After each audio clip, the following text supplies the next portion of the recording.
The storm came down like a living thing bent on murder, and Wyatt Yates found the girl crumpled against a lodgepole pine with snow already beginning to bury her like a shroud. He had been checking his trap line in the high country when the wind shifted and brought him the sound that did not belong.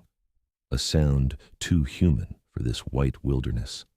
Wyatt moved through the blizzard with the steady purpose of a man who had survived 8 Montana winters alone, his buckskin coat crusted with ice, his breath forming clouds that the wind tore away before they could fully form. His long, dark hair, tied back with a leather cord, whipped against his broad shoulders as he pushed through drifts that came up past his knees. When he saw her, his first thought was that she was already dead, but then her hand moved, fingers curling weakly against the snow. She was a large woman, soft and round in a way that spoke of town life and regular meals, wearing a riding dress that had been fine once, but was now torn and soaked through. Her dark blonde hair had come loose from its pins and lay plastered against her face, and that face was pale as death itself, lips tinged blue. Wyatt did not hesitate. He had built a shelter 2 miles west, a dugout carved into the mountainside that he used when the trap lines brought him this far from his main cabin. 2 miles might as well have been 20 in this storm, but there was no choice. The girl would be dead within the hour if he left her here. He gathered her up, and even through his gloves he could feel how cold she was, cold enough that it frightened him. She was heavy in his arms, a solid weight that made the journey harder, but Wyatt had carried elk quarters through worse terrain. He held her against his chest and began to walk, using the wind direction and the shape of the land to guide him when he could see nothing but white. The storm screamed around them, trying to tear her from his grip, but he held on with the iron strength that came from years of splitting wood and hauling water and wresting a living from stone and timber. The dugout appeared like a blessing, the entrance barely visible beneath an overhang of rock. Wyatt kicked through the snow that had drifted against the door and shouldered his way inside. The space was small, maybe 10 feet by 12, with a dirt floor and walls lined with logs he had cut and fitted 2 summers ago. A stone fireplace took up most of one wall, and there was a pile of firewood stacked in the corner along with some supplies he kept here: blankets, dried meat, coffee, flour. He laid the girl down on the packed earth floor and immediately began building a fire. His hands worked with practiced efficiency, shaving thin curls of wood with his knife, arranging kindling in a careful structure, striking sparks from his flint and steel. The first flames caught and he fed them gently, adding larger pieces bit by bit until he had a good blaze going. Only then did he turn his full attention to the girl. She was shivering now, which was a good sign. Shivering meant the body was still fighting. He stripped off her wet cloak and riding jacket, working quickly but carefully, then wrapped her in the 2 wool blankets he kept stored in a wooden chest. She needed to get out of all the wet clothes, but he was not about to undress an unconscious woman beyond what was necessary for survival. Instead, he positioned her close to the fire, propped against the wall, and piled the blankets around her. Her eyes fluttered open. They were gray, the color of the sky before snow, and they fixed on him with confusion and fear. "You are safe," Wyatt said, his voice rough from disuse. He did not speak much, living alone as he did, and words always felt strange in his mouth for the first few minutes. "Found you in the storm. You are in my shelter." She tried to speak, but her teeth were chattering too hard. He turned away to give her a moment and hung a small pot of snow over the fire to melt. When he looked back, she was watching him with those gray eyes, and there was something in her expression he could not quite read. Not just fear, though, there was that. Something else.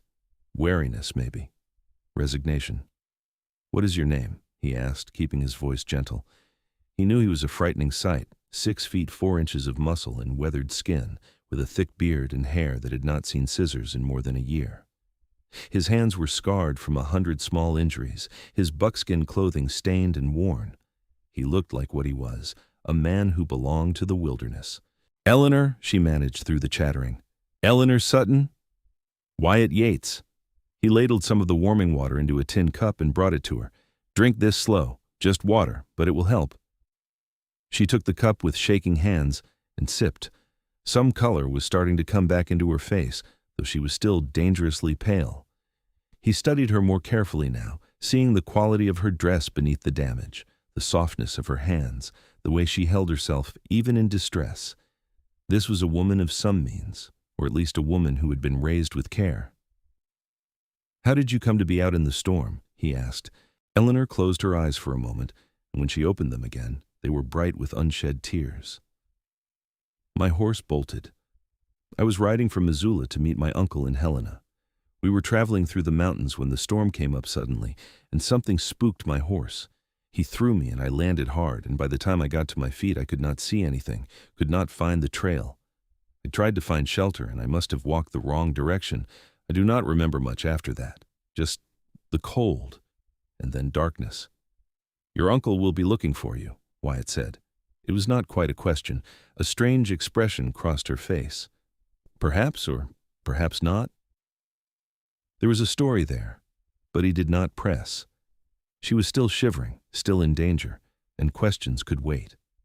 He added more wood to the fire and moved to the supplies, pulling out the dried venison and hardtack he kept stored.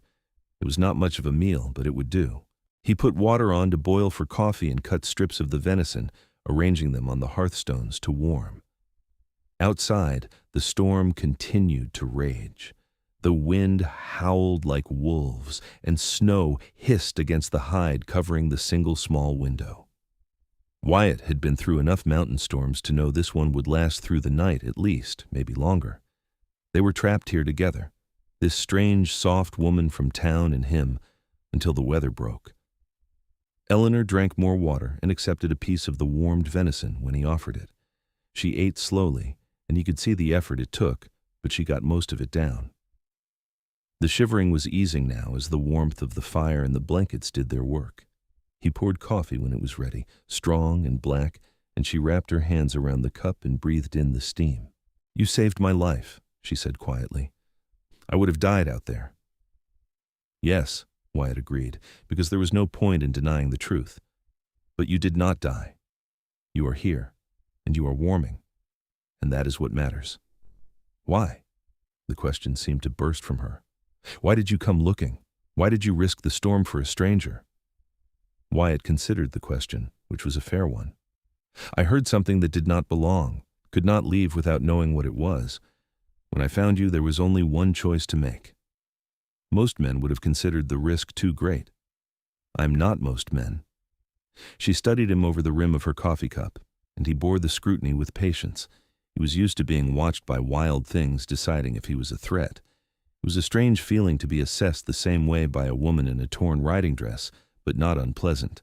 "No," Eleanor said finally. "I do not think you are." They sat in silence for a while, drinking coffee and listening to the storm. Wyatt fed the fire and checked the water supply, melting more snow in the pot. The dugout was warming nicely now, almost cozy despite the dirt floor and rough walls. He had spent many nights here over the years, and it felt as much like home as his main cabin did, in its way. "Tell me about your uncle," he said eventually, because the way she had said his name earlier had bothered him, and because they had nothing but time. Eleanor's face closed down. "There is not much to tell. He is my father's brother. My father died 6 months ago, and my mother passed when I was young. My father left me property and money, enough to live on comfortably if I am careful. My uncle Silas has been managing the estate, as I am a woman, and apparently incapable of understanding such matters myself." The bitterness in her voice was sharp enough to cut. Wyatt waited, sensing there was more. "Silas has been pressing me to sign documents," Eleanor continued, "papers that would give him control of everything, permanently. He says it is for my own good, that a woman alone needs a man to handle her affairs. He arranged this trip to Helena, said there were matters that needed my signature before a judge. I agreed because I hoped that once the legal requirements were met, he would leave me in peace." She laughed, but there was no humor in it. "I was a fool. I've been a fool for months now, letting him push me around because it was easier than fighting." "You think he means you harm?" "I think he means to have my inheritance one way or another." Eleanor set down her coffee cup and pulled the blankets tighter around herself. "The horse that threw me was provided by Silas. He chose the mount himself, said it was a gentle animal suitable for a lady. It was not gentle. It was half wild, barely broken. And the guide he hired to lead me through the mountains turned back as soon as the first snow began to fall, said the trail was too dangerous, and I should camp and wait for clearer weather.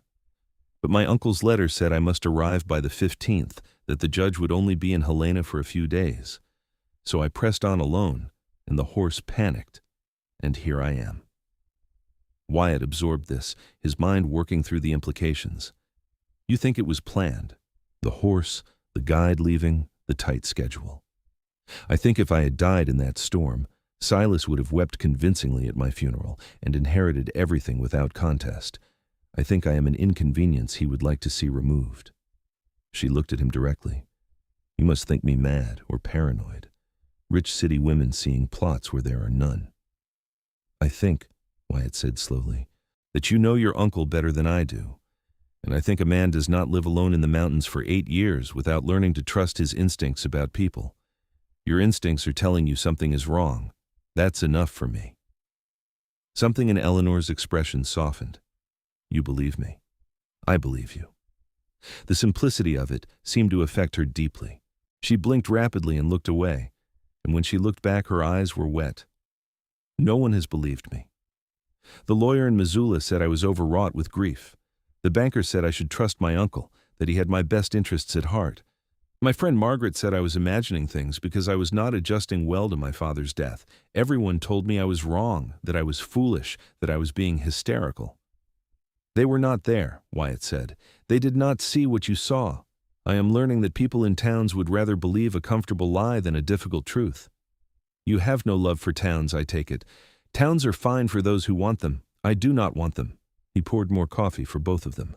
I came to Montana Territory in '65 after the war. I had seen enough of people and what they do to each other. The mountains do not lie, and they do not pretend to be what they are not. A grizzly bear will kill you.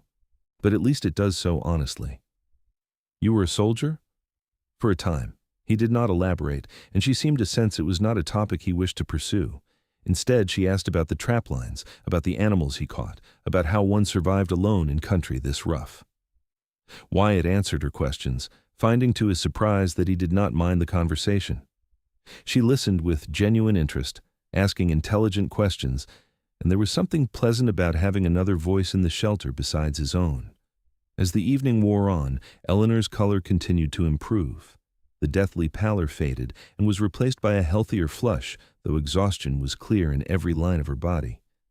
Wyatt spread his bedroll on the floor on the far side of the fire and gave her the space closest to the wall, farthest from the door. She protested weakly, but he overrode her. You need rest, he said firmly. I will keep the fire going and watch the storm. Sleep, Eleanor Sutton. You are safe here. She believed him. He could see it in the way her body relaxed, the way her eyes drifted closed almost immediately once she lay down. Within minutes, her breathing deepened and evened out, and Wyatt was left alone with his thoughts and the howling wind. He sat by the fire and considered the situation. A woman in danger, whether from deliberate malice or simply from bad luck and poor judgment, it did not matter. She had nearly died today, and if her suspicions about her uncle were correct, she might be in danger still. The decent thing would be to see her safely to Helena or back to Missoula, to make sure she had protection and witnesses when she dealt with the legal matters surrounding her inheritance. But the decent thing would also take him away from the trap lines at the worst possible time, and it would mean going into towns and dealing with people, which was exactly what he had come to the mountains to avoid. Wyatt looked at Eleanor sleeping by the firelight, at the curve of her cheek, and the way her hair spread across the blanket, and knew with the certainty of stone that he was going to help her anyway. There was something about her, something beyond the basic human obligation to aid someone in distress. A strength beneath the softness, a sharp mind behind the gray eyes. She'd been knocked down and nearly killed, and she was still fighting. That deserved respect. That deserved assistance. He fed the fire and settled in to wait for morning. The storm blew itself out sometime before dawn, leaving behind a world buried in fresh snow and a silence so complete it rang in the ears. Wyatt woke from a light doze to find pale sunlight slanting through the window covering and Eleanor stirring beneath her blankets. She sat up slowly, wincing, and he saw the stiffness in her movements that spoke of bruises and sore muscles. "How do you feel?" he asked. "Like I was thrown from a horse and left to freeze," Eleanor said, but there was a hint of humor in her voice that had not been there the night before. "But alive, which is more than I had any right to expect." "Thank you, Wyatt Yates," again. He nodded and began preparing breakfast, such as it was. More coffee, more dried meat, some flour mixed with water and fried into rough cakes in his skillet. Eleanor watched him work with interest, and when he handed her a plate, she ate with more appetite than she had shown the night before. "What happens now?" she asked. "The storm has passed. I suppose you will want to get back to your trapping." "I will take you down the mountain," Wyatt said. "You cannot travel alone, and you need proper shelter and food and a doctor to check you over. Where do you want to go? Back to Missoula or on to Helena?" Eleanor set down her plate and looked at him seriously. "If I go back to Missoula, my uncle will simply arrange another accident. If I go to Helena, I will be walking into whatever trap he has prepared for me there. I do not know what to do. For the first time in my life, I am truly at a loss." "Then do not decide yet," Wyatt said practically. "My main cabin is a day's travel from here. Come there, rest, heal from your injuries, and think about what you want to do next. When you have a plan, I will help you carry it out." "Why would you do that? You do not know me. I could be lying about everything." "Are you?" "No." "Then that is settled." He began gathering his gear, packing up the supplies that needed to come back with them. "Can you ride?" "I have no horse here, but there is a settlement half a day's walk south. I can buy or borrow horses there, and we can ride to my cabin from there." "I can ride," Eleanor said, "though I confess the thought of getting on a horse again so soon does not fill me with joy." "We will go slow. No rush." They left the dugout an hour later, after Wyatt had carefully banked the fire and secured everything against weather and animals. The world outside was blindingly bright, sunlight reflecting off snow so white it hurt to look at directly. Eleanor had no coat, as hers had been soaked through, so Wyatt wrapped her in one of the blankets and gave her his own hat to keep the sun off her face. She looked like a refugee from some disaster, but she walked beside him without complaint as they made their way down the mountain. The settlement was called Pine Bend, barely more than a trading post and a handful of cabins clustered in a valley where two streams met. Wyatt knew the trader, a grizzled man named Hank, who asked no questions and offered no commentary when Wyatt explained that the lady needed a horse. They worked out a trade, Wyatt's promise of winter pelts against two sturdy mountain ponies and a proper coat for Eleanor. It was more than generous, but Hank had always been fair in their dealings. They rode out of Pine Bend with Eleanor mounted on a placid gray mare that did exactly what it was told, and nothing more. Wyatt could see the tension in her shoulders, the way she gripped the reins too tightly, but she did not complain or ask to stop. They traveled through country that grew progressively wilder, following game trails and creek beds, and Wyatt watched her take it all in with those sharp gray eyes. "It is beautiful," she said at one point when they paused to rest the horses. "Terrifying, but beautiful." "The two often go together out here," Wyatt agreed. His cabin appeared in the late afternoon, built into a clearing he had carved from the forest himself. It was larger than the dugout, a solid structure of chinked logs with a stone chimney and real glass windows that he had hauled up from the valley settlements. There was a barn for the horses and a smokehouse and a shed for tools, everything arranged with the careful efficiency of a man who lived alone and had to rely on his own work for survival. Eleanor slid down from the mare with a barely suppressed groan, and Wyatt took the horses to settle them while she stood in the clearing and looked around. When he returned from the barn, she was still standing there, and there was something in her face he could not quite read. "Come inside," he said gently. "There is a real bed and a real stove, and I even have some tea if you would like it." The inside of the cabin was neat and spare, everything in its place. A large bed in one corner, a table and chairs, shelves lined with supplies and books, a workbench where he cleaned his traps and worked on repairs. The floor was wood, not dirt, and there were furs and blankets that made the space feel almost luxurious after the dugout. Wyatt lit a fire in the stove and set water on to heat, then turned to find Eleanor examining his small collection of books. "You read?" she said, surprised. "I was a schoolteacher before the war. Reading is one of the few habits from that life I kept." He took off his coat and hung it on a peg by the door. "The bed is yours. I will sleep by the fire." "I cannot take your bed." "You can and you will. You are injured and exhausted, and I have slept in far worse places." His tone made it clear the discussion was over, and after a moment Eleanor nodded. They fell into an unexpected rhythm over the following days. Eleanor rested and healed, her bruises fading from purple to green to yellow. Wyatt went about his work, checking the trap lines closest to the cabin, chopping wood, hunting, the 100 small tasks that made up life in the mountains. They cooked together, ate together, talked long into the evenings about everything and nothing. Wyatt learned that Eleanor loved poetry, that she had wanted to study literature at a women's college, but her father had considered it unnecessary. She learned that he had been born in Ohio, that his parents had died of fever when he was young, that he had drifted west after the war looking for a place where the ghosts did not follow. They talked about books and weather and the way light fell through the trees in the morning. They did not talk much about her uncle or what she would do next, as if by unspoken agreement they had decided to let those questions wait. It was on the 5th evening, while they were cleaning up after dinner, that Eleanor said quietly, "I have been happy here, these few days. Happier than I have been in a very long time." Wyatt paused in the act of drying a plate. "These mountains have a way of clarifying things, taking away all the noise and letting you hear what matters." "Is that why you stayed, after you came west?" "Part of it." He set down the plate and leaned against the table, considering his words. "I was not a good soldier. I followed orders and I survived, but I did not have the stomach for it, for the killing and the waste. When it was over, I tried to go back to teaching, but I could not stand being in a schoolroom anymore. Could not stand the walls, the expectations, the way everyone wanted me to be who I had been before, when that person was dead. So I came west, and I kept going until I found a place that felt right. And this was it." "Do you ever regret it? The solitude?" "Sometimes. Human beings are not meant to be completely alone, but mostly, no. I have what I need here." He looked at her directly. "Though I confess, this week has reminded me that there are some things worth coming down from the mountain for." Eleanor met his eyes, and something passed between them, a recognition that had been building since that first night in the dugout. The air in the cabin felt suddenly charged, electric with possibility.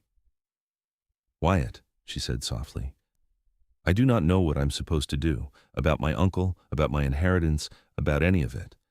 But I know that I feel safer with you than I have felt anywhere else. That means something." He moved closer, slowly, giving her every chance to pull away. When he reached out and tucked a strand of hair behind her ear, his hand was steady despite the way his heart was hammering.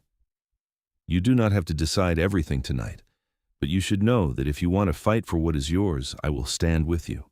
And if you want to walk away from all of it and build something new, I will help you do that too. Whatever you choose, Eleanor, you are not alone anymore." She leaned into his touch, and when she looked up at him, her eyes were bright. "I choose fighting. I'm tired of being afraid, tired of letting Silas push me around. My father built something good, and I will not let his brother steal it out from under me. But I cannot do it alone. You will not have to." Wyatt cupped her face in both hands, rough palms against soft skin, and bent to press his forehead against hers. It was not quite a kiss, but it was a promise, and from the way Eleanor's breath caught, he knew she understood. They stood like that for a long moment, and then Eleanor pulled back slightly and said with a shaky laugh, "I must warn you, Wyatt Yates, I am not a mountain woman. I do not know how to trap or hunt or survive in the wilderness. I am soft and I'm scared of bears, and I talk too much when I am nervous. If you are expecting some kind of frontier goddess, you are going to be disappointed. I'm not expecting anything except the woman standing in front of me who survived a storm that should have killed her, and who is brave enough to stand up to a man who wants her erased." Wyatt smiled, and it felt strange on his face, the expression so rarely used. "As for talking too much, I have barely talked at all for 8 years. We balance each other." Eleanor laughed, real and bright, and the sound of it filled the cabin like music. "Then I suppose we are agreed. We are going to Helena, and we are going to deal with my uncle, and we are going to make sure that my inheritance stays mine." "We are," Wyatt confirmed, "but not tomorrow. Tomorrow we prepare. We gather what we need, we make plans, and we do this right. No more rushing into danger unprepared." They spent the next week in careful preparation. Wyatt taught Eleanor to shoot with his rifle, patient and thorough, until she could hit a target more often than not. He showed her how to move quietly through the forest, how to read signs and tracks, how to make a fire with damp wood. She would never be a wilderness expert, But she could survive now if she needed to, and that knowledge gave her confidence he could see growing day by day. In the evenings, they planned their approach to Helena. They would arrive openly, Eleanor alive and well, and they would go straight to the county clerk's office to register her presence and make clear that she was very much not dead. They would bring witnesses, people who could testify to the suspicious circumstances of her journey from Missoula. They would find a lawyer, a real one this time, someone with no connection to Silas, and they would confront him with the truth and dare him to continue his schemes in the open. It was a solid plan, but both of them knew it was also dangerous. Silas had already proven himself willing to arrange accidents. He would not give up easily, and a man with something to lose could be vicious. "He will try something," Eleanor said one evening as they sat by the fire. "When he sees that I am alive, when he realizes his plan failed, he will not just accept defeat."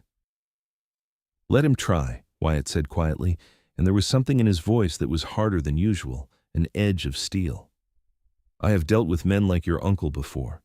Bullies who think they can take what they want because they are bigger or richer or meaner. They fold when someone stands up to them, and if he tries to hurt you again, he will answer to me." Eleanor looked at him, at the broad shoulders and the scars and the strength that was so carefully controlled, and felt something warm unfold in her chest. "You're a good man, Wyatt Yates. I do not think you hear that often enough. I am a man who knows right from wrong. That is not the same thing. It is close enough." The days passed and something shifted between them. It was there in the way Wyatt's hand lingered on her shoulder when he helped her with the rifle. In the way Eleanor watched him split wood, mesmerized by the play of muscle beneath his shirt. In the way they sat closer by the fire each evening until they were pressed together from shoulder to knee, sharing warmth and presence.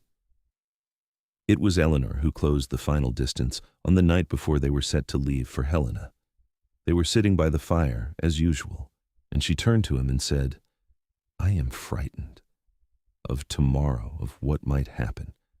Will you hold me?" Wyatt did not answer with words. He simply wrapped his arms around her and pulled her close, and she buried her face against his chest and let herself be held. His heart beat steady beneath her ear, and his hands were gentle on her back, and for the first time since her father had died, she felt truly safe. "I will not let anything happen to you," he said into her hair. "I swear it, Eleanor. You are precious and you are brave, and I will stand between you and any harm that tries to reach you." She pulled back just far enough to look up at him, and what she saw in his face took her breath away. This hard, quiet man looked at her like she was something rare and wonderful, and the expression was so open it made her ache. "Kiss me," she whispered. "Please, Wyatt, kiss me." He did, slow and careful, one hand coming up to cradle the back of her head while his lips moved against hers. It was nothing like the rough kisses she had read about in novels, all passion and fire. This was gentle, reverent almost, a question and an answer all at once. When they finally broke apart, they were both breathing hard, and Eleanor's hands were fisted in the fabric of his shirt. "I am falling in love with you," she said, the words tumbling out before she could stop them. "I know it is too soon. I know it is foolish, but I cannot help it. You saved me, and you believed me, and you have shown me what it means to be truly seen. I am falling in love with you, Wyatt, and I needed you to know before we go into whatever comes next." Wyatt looked at her for a long moment, his thumb tracing the line of her jaw. "I have been alone for 8 years, he said finally. "I thought I wanted to be alone, that it was better that way. Simpler. Safer. And then I found you in the storm, and I brought you here, and everything changed. You talk, and I listen. You laugh, and I want to make you laugh again. You look at me like I am someone worth knowing, and I am beginning to believe it might be true. So yes, Eleanor, I'm falling in love with you too. Have been since you woke up in the dugout and looked at me without fear." They kissed again, deeper this time, and when they finally went to bed, it was together, wrapped in each other's arms. Nothing more happened than holding and whispered words, but it was enough. It was everything. They left for Helena at first light, riding south through country that was beginning to thaw as winter gave way to early spring. The journey took 5 days of steady travel, and they spent the nights in settlements along the way, always taking separate rooms in whatever boarding house or inn they could find, preserving propriety even as their connection deepened with every mile. Helena appeared on the 6th day, sprawling across the valley like something alive. It had been a mining camp during the gold rush and had grown into a real town, with broad streets and brick buildings and a sense of permanence. Eleanor stared at it from the ridge where they had paused the horses, and Wyatt saw her face harden with determination. "Ready?" he asked. "No," Eleanor said honestly, "but I'm going to do it anyway." They rode in together, two figures on mountain ponies, and went straight to the office of the county clerk. It was a square brick building near the center of town, and inside they found a thin man with spectacles who looked up from his ledgers with mild irritation at the interruption. "I need to register my presence in Helena," Eleanor said clearly. "My name is Eleanor Sutton, daughter of Thomas Sutton of Missoula, and I am alive and well, and wish that fact to be recorded officially." The clerk blinked. "Miss Sutton? But we received word that you had perished in a mountain storm 2 weeks ago. Your uncle was here just yesterday making arrangements for your estate."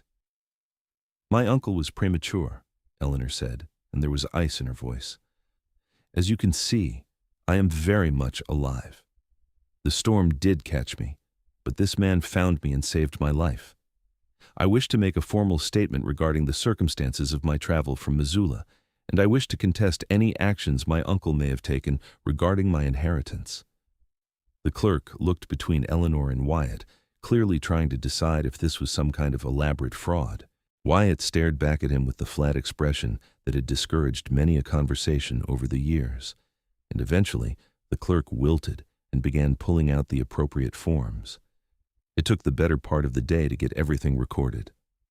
Eleanor gave a detailed account of the journey, the barely broken horse, the guide who had abandoned her, the suspicious timing. The clerk wrote it all down with increasing concern, and by the time they were finished, he had promised to send word immediately to the judge who had been handling the estate matters. "Your uncle will need to be notified as well," the clerk said nervously. "He is staying at the Grand Hotel. Shall I send a messenger?" "No need," Eleanor said. "We will tell him ourselves." They found Silas Sutton in the hotel dining room, eating an elaborate meal and looking entirely too pleased with himself. He was a florid man in his 50s, well-dressed and prosperous, with the kind of face that was used to getting its way. When he looked up and saw Eleanor walking toward him with Wyatt at her side, all the blood drained from his features.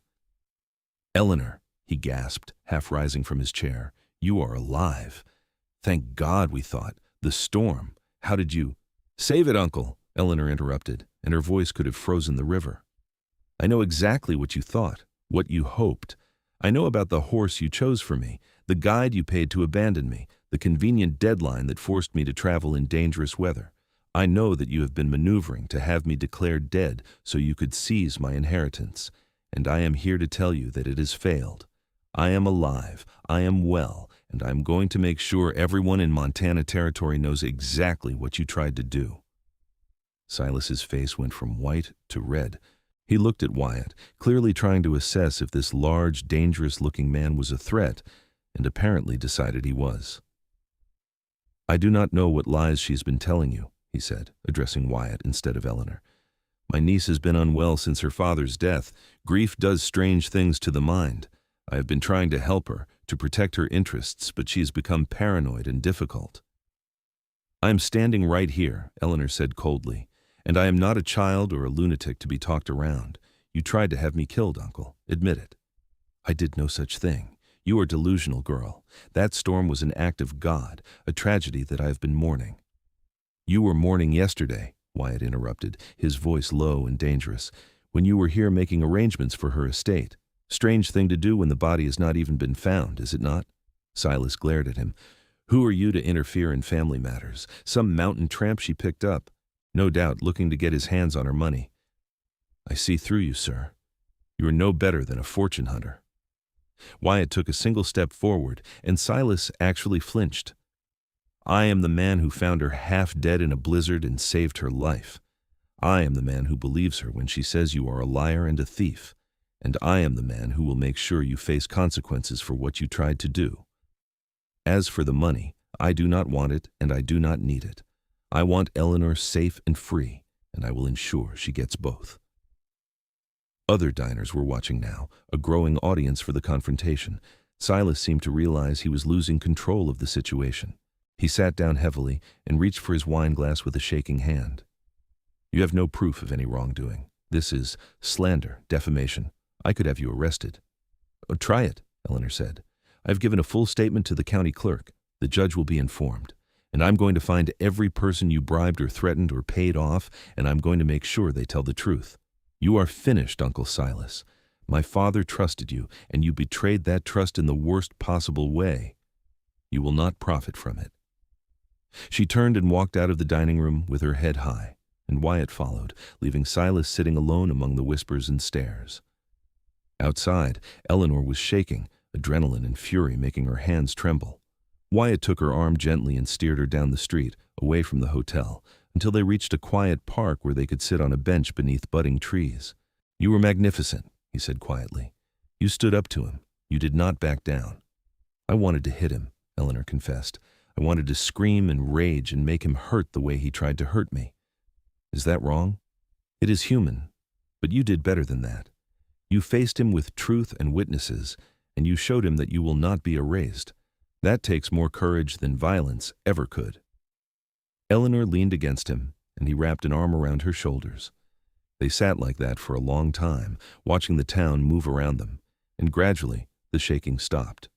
Over the next 2 weeks, they worked with a lawyer Eleanor found through a recommendation from the county clerk, a sharp woman named Catherine Walsh, who had a reputation for winning difficult cases.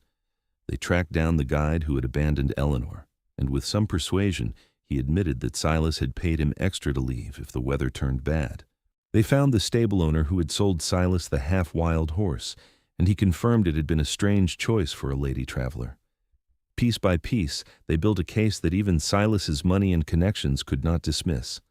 The judge, an older man who had known Thomas Sutton and respected him, was appalled. He called a hearing and listened to all the evidence, and his face grew grimmer with each testimony. In the end, he ruled that Silas Sutton was to be removed immediately from any management of Eleanor's inheritance, that he would face criminal charges for attempted fraud and endangerment, and that Eleanor was to have full control of her own affairs. Silas left Helena the next day, his reputation in tatters, facing lawsuits and possible jail time. Eleanor stood on the steps of the courthouse and watched him go, and felt a weight lift from her shoulders that she had been carrying for months. "It is over," she said wonderingly. "It is actually over." "It is," Wyatt agreed. "You are free, Eleanor. What will you do now?" She turned to look at him, this strong, quiet man who had become the center of her world. "What do you want to do? You could come back to Missoula with me, live in a real house with real walls and neighbors nearby. Or I could sell everything and come with you to the mountains, or we could find something in between, some place that is ours. I do not care where I am, as long as I am with you." Wyatt was quiet for a long moment, and Eleanor felt her heart begin to pound with fear that she had pushed too hard, assumed too much. But then he smiled, that rare, beautiful expression that transformed his whole face, and took her hands in his. "I have been thinking," he said slowly, "that maybe I have been alone long enough.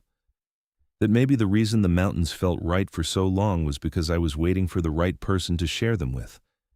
My cabin is big enough for 2, and it could be bigger if we wanted to build on. There is good land near there, land that could be homesteaded, turned into a real ranch if someone had the mind and the means.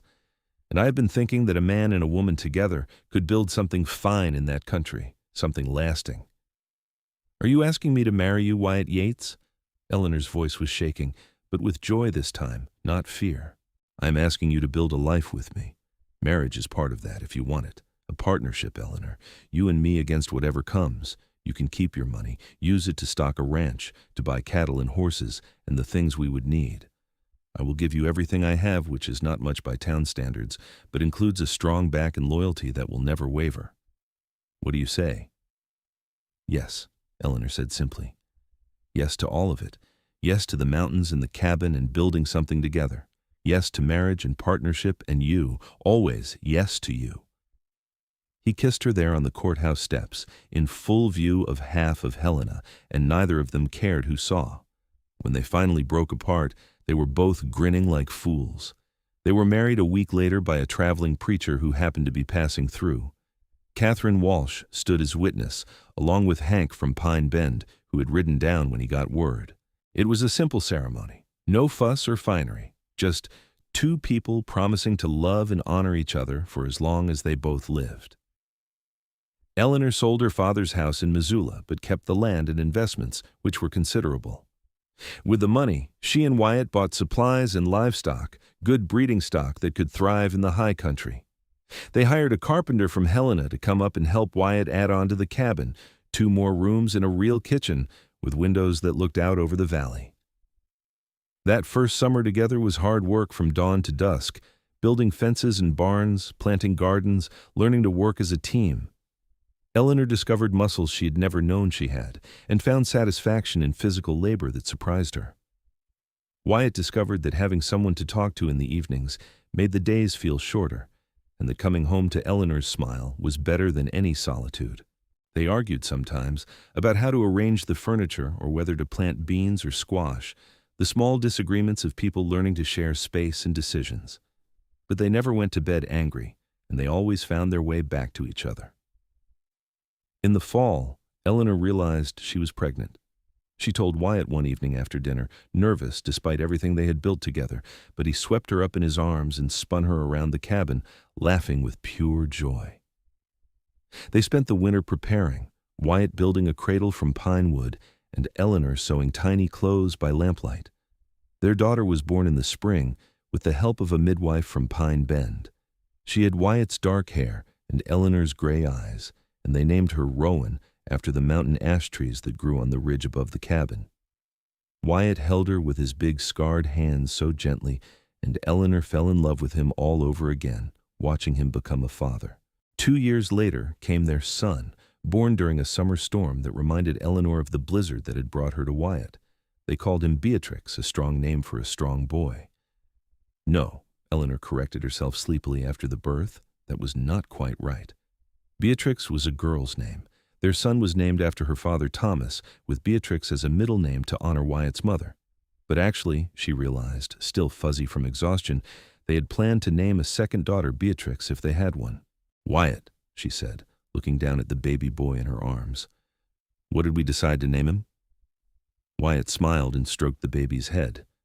His name is Rowan. Wait, no. Rowan is our daughter. This is our son. We said if we had a boy, we would call him... He paused, thinking. We would call him after your father, Thomas. No, Eleanor said. We decided on John. John Wyatt Yates, after your father. And if we have another daughter, she will be Beatrix. Are you sure? Wyatt asked gently, and Eleanor realized she was not sure at all. The exhaustion was making her confused. In the end, after much discussion and some laughter at their mutual confusion, they named their son something entirely different. They called him Bear because he had been born during a storm and had Wyatt's strength already evident in his grip. Bear Yates, brother to Rowan Yates. Actually, Eleanor thought 2 days later when her mind was finally clear, they had discussed this thoroughly during the pregnancy. If the baby was a girl, she would be Beatrix. If the baby was a boy, he would be Thomas. But in the moment of birth, overcome with love and relief, they had forgotten and called him by the nickname Wyatt had been using throughout the pregnancy. We are calling him Thomas, Eleanor announced firmly, with Bear as a nickname if it suits him. But his proper name is Thomas. Wyatt agreed, and so their son became Thomas Bear Yates, though everyone called him Bear from the start. 3 years after Bear came Beatrix, the daughter they had planned for. She was born on a clear autumn day with gold leaves falling outside the windows, and she was tiny and fierce and perfect. With 3 children, the cabin felt full in the best possible way, full of noise and laughter and life. Eleanor learned to hunt and track, never as skilled as Wyatt, but competent enough to bring down a deer when they needed meat. Wyatt learned to read aloud, his rough voice softening as he shared stories with the children every evening. Together they built something that neither had imagined possible, a home that was equal parts wilderness and civilization, a place where strength and gentleness existed side by side. On their 10th anniversary, they stood on the ridge above the cabin and looked down at everything they had created. The barn and corrals, the vegetable garden Eleanor had expanded year by year, the chicken coop and the smokehouse. The children were visible below, Rowan helping Bear with some project, while Beatrix chased the chickens. Smoke rose from the chimney, promising warmth and dinner. "Do you ever miss town life?" Wyatt asked, an old question between them. "No," Eleanor said, and it was true. "Do you ever regret finding me in that storm?" Wyatt pulled her close and kissed her temple. "That storm was the best thing that ever happened to me. It brought me you. It brought me everything." "You saved me that night," Eleanor said softly. "You lit a fire and warmed me when I was dying, but you have been warming my soul every day since. You gave me a life I never knew I could have, Wyatt. You gave me freedom and love and a home that is truly mine. Ours." "We gave each other that," Wyatt corrected. "You could have gone back to Missoula, lived as a rich woman in town. But you chose this, chose the hard work and the isolation and me. That was brave, Eleanor. That is still brave." She smiled and leaned into him, comfortable in a way she had never been before that night in the storm. "It was not brave. It was just the only choice that made sense. You are my home, Wyatt Yates. Wherever you are, that is where I belong." They stood together as the sun set over the mountains, painting the sky in shades of orange and gold. Below them, their children played in the gathering dusk, and smoke rose from the chimney of the home they had built together. It was a good life, hard sometimes, but always worthwhile, filled with love and purpose and the quiet satisfaction of work well done. The storm that had brought them together was long past, but the fire Wyatt had lit that night still burned bright. It burned in the hearth of their cabin, in the warmth between their joined hands, in the love that had grown from desperate beginnings into something unshakable and true. They had found each other in the worst of circumstances, and from that darkness had built a life full of light. As they walked back down to the cabin together, Eleanor thought about the frightened woman she had been, cold and alone and convinced she was going to die. She thought about the moment Wyatt's arms had closed around her, carrying her to safety. She thought about the fire he had built, the warmth that had seeped back into her frozen limbs, the kindness in his eyes when she had woken to find herself saved. He had lit a fire that night to save her body, but in the days and weeks and years that followed, he had warmed her soul in ways she was still discovering. He had given her courage when she had none, belief when everyone else called her crazy, love when she had thought herself unlovable, and in return, she had given him a reason to come down from the mountain, to open his guarded heart, to believe that he deserved happiness as much as anyone. They were partners in every sense of the word, two people who had been lost and alone and who had found each other against impossible odds. The mountain man and the woman from town, building a life together in the wild places where only the strongest survived. But they were more than strong. They were devoted, faithful, true. They were proof that love could grow anywhere, even in frozen ground, even in the most unlikely circumstances. That night, after the children were asleep and the cabin was quiet, Wyatt and Eleanor sat by the fire as they had done thousands of times before. His arm was around her shoulders, her head resting against his chest, and outside, the wind sang through the pines like a lullaby. "Tell me again," Eleanor said sleepily, "about the night you found me." Wyatt smiled and began the story she never tired of hearing. "The storm came down like a living thing bent on murder, and I found you crumpled against a tree with snow already beginning to bury you. I thought you were dead, but then your hand moved, and I knew I had to get you to shelter. So I picked you up, and you were heavy, but I did not care, and I carried you through the worst blizzard I have seen in these mountains. And when I got you to the dugout, I built a fire, the best fire I have ever built, and I wrapped you in blankets, and I willed you to live. And you did. You lived, and you opened your eyes, and you looked at me like I was someone worth knowing. And in that moment, everything changed." "Everything changed," Eleanor echoed, already drifting toward sleep. "You saved me, my love. In every way a person can be saved." "We saved each other," Wyatt corrected gently. "And we will keep saving each other. Every day, for the rest of our lives." It was a promise he kept, as he kept all his promises. Through the years that followed, through hard winters and dry summers, through the inevitable challenges of life on the frontier, Wyatt and Eleanor stood together. They raised their children to be strong and kind, to value honesty and hard work, to understand that love was not just a feeling, but a choice made new each day. Rowan grew up to be a skilled horsewoman who could track game as well as her father. Bear became a woodsman and hunter, strong and steady like Wyatt, but with his mother's gift for words.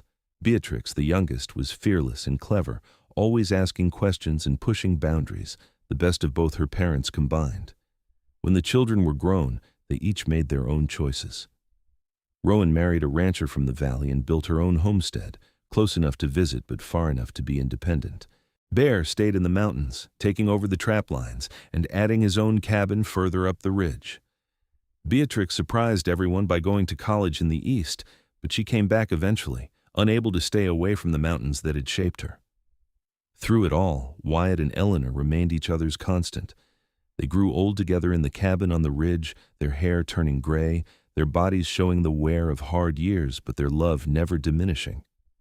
If anything, it deepened with time, becoming something so fundamental that neither could imagine life without the other.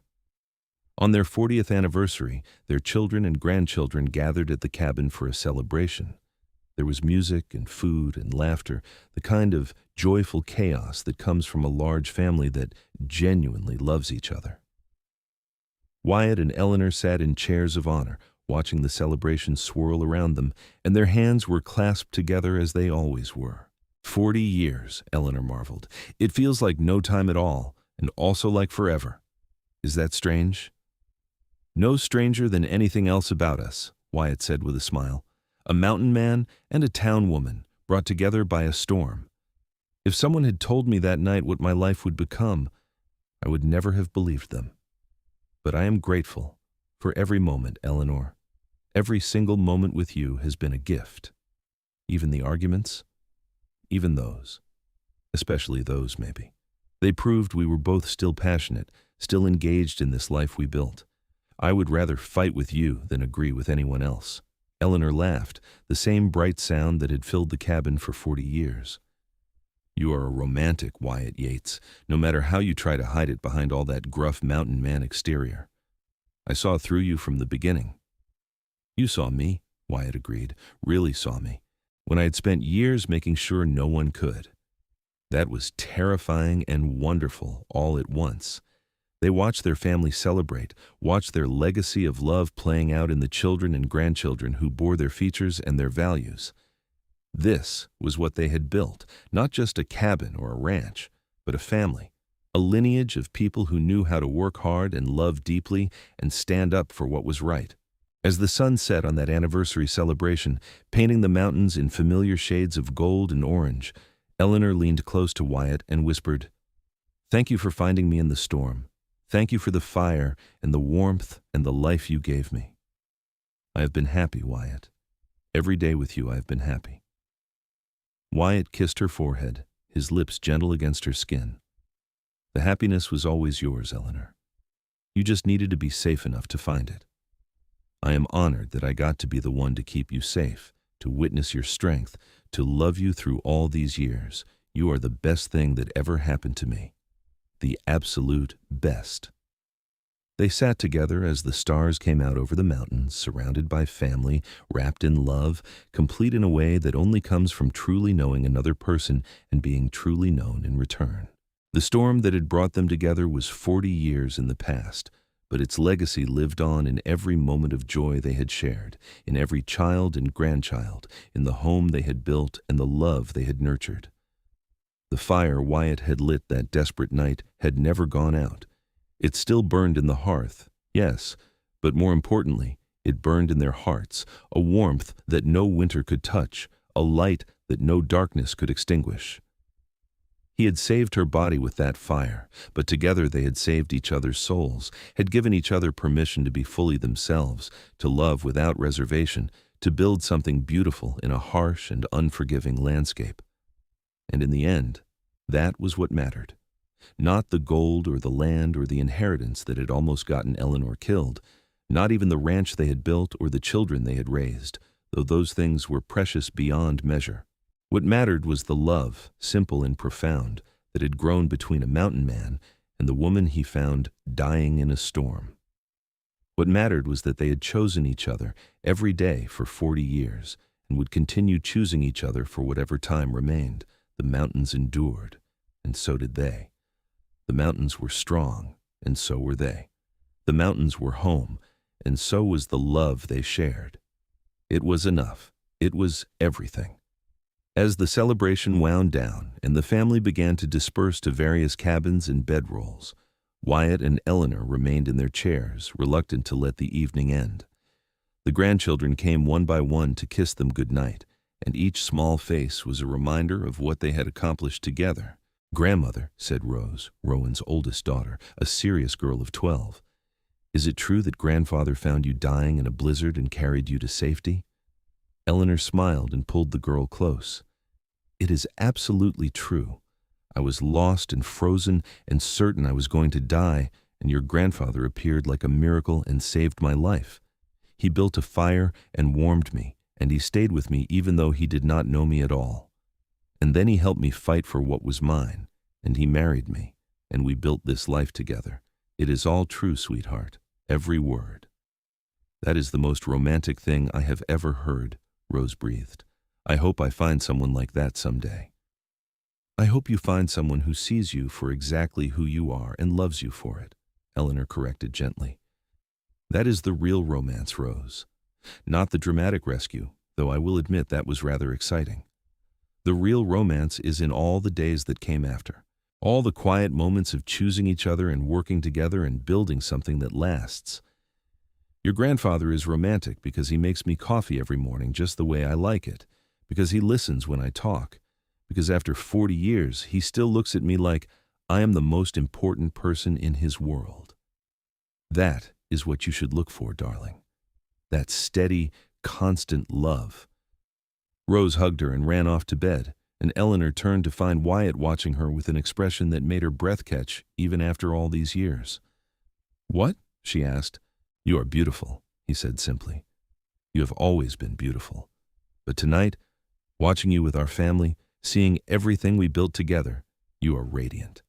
I am the luckiest man who ever lived, Eleanor Yates. I want you to know that. I want you to always know that." She rose from her chair and settled into his lap, something she had done 1,000 times before, and he wrapped his arms around her as naturally as breathing. They fit together perfectly, two pieces that had been lost until the storm brought them into alignment. "I love you," Eleanor said, the words as familiar and necessary as air. "I love you, Wyatt Yates, with everything I am. Thank you for lighting that fire. Thank you for warming my soul. Thank you for every single day of these 40 years. "I love you," Wyatt replied, the words rumbling in his chest where her ear was pressed. "Always, forever, until the mountains themselves crumble away." They sat together under the stars, the mountain man and his wife, and the fire in the hearth burned low and steady, just like the love that had sustained them through 4 decades of life in the wild country. It had all started with a storm and a desperate rescue, but it had become so much more. It had become a love story for the ages, a testament to the power of two people who chose to face the world together, who chose each other above all else, who built something beautiful and lasting from the most unlikely beginning. The wind sang through the pines, the river murmured in the valley below, and the mountains stood eternal watch over the home Wyatt and Eleanor had made. It was a good life, hard-earned and deeply felt, filled to the brim with love. And as they sat together in the darkness, wrapped in each other's arms, they knew with absolute certainty that they would do it all again, exactly the same way, given the chance. Because some people are meant to find each other, no matter how impossible the circumstances. Some love stories are written in storms and fire, in courage and faith, in the quiet strength of two people who refuse to let go. Wyatt and Eleanor's story was one of those. A love that had survived everything the world could throw at it, and had emerged not just intact, but strengthened, tempered like steel in a forge. The fire Wyatt had lit 40 years ago had never gone out. It burned in their children and grandchildren, in the values they had passed down, in the home they had built and the land they had tended. But most of all, it burned in the space between them, in the love that had only grown deeper with time, in the profound gratitude they felt for having found each other against all odds. And as they finally rose and made their way to bed, hand in hand as always, the stars wheeled overhead and the mountains kept their silent vigil, bearing witness to a love story that had begun with a storm and had become something eternal, something that would echo through the generations long after they were gone. It was the story of the mountain man who found the woman in the storm, who lit a fire and warmed her soul, and who loved her with such devotion that it changed both their lives forever. It was a story of survival and courage and the transformative power of love, and it would live on as long as people remembered that the greatest treasures are not gold or land, but the connections we forge with other souls, the love we give and receive, the lives we build together in the face of adversity. Wyatt and Eleanor had found all of that and more. They had found each other, and that had made all the difference.